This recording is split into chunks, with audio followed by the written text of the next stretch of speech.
Turn around. The song, I've been asked about the songwriting, what we call a process and what the Americans call a process.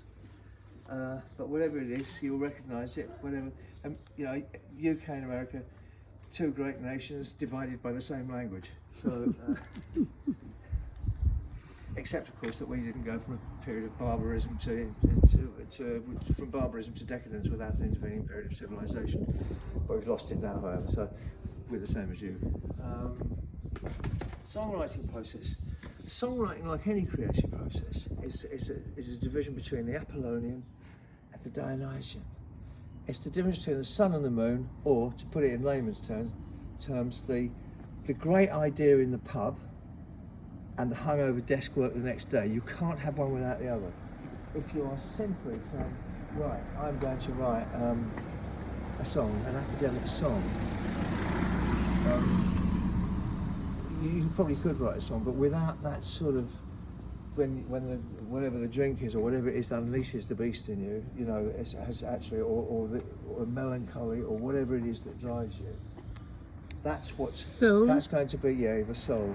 It's the difference between the soul and the brain, the moon and the sun, the great notion in the pub, and the hungover desk work the next day. That's what the song is. But this is only the beginning of the process, because actually you have to do the work the next day, and that means being at the workstation. It is no good. There's a romantic idea that somehow songs occur because you've led this decadent life and you're lying upstairs with your friends, and suddenly in your acting at some point late in the night this divine thing comes to you, and it doesn't actually.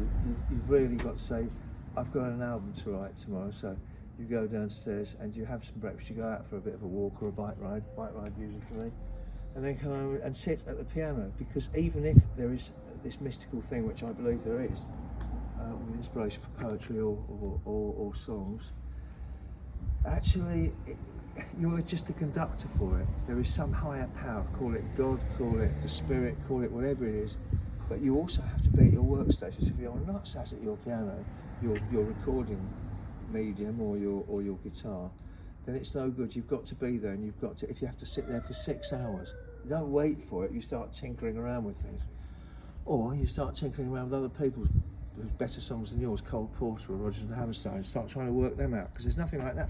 Then you get the chord wrong, and then you think, hang on a minute, that's not theirs, that's me making a mistake. And then you think, can I get a song out of this? Yeah. I sometimes do that, naughty, isn't it? But you have to find out what song I got wrong to make it into my own song. But that's one way I do it. But generally something will happen if you work hard at it. So that's it. That is the end of today's lesson. Good to work.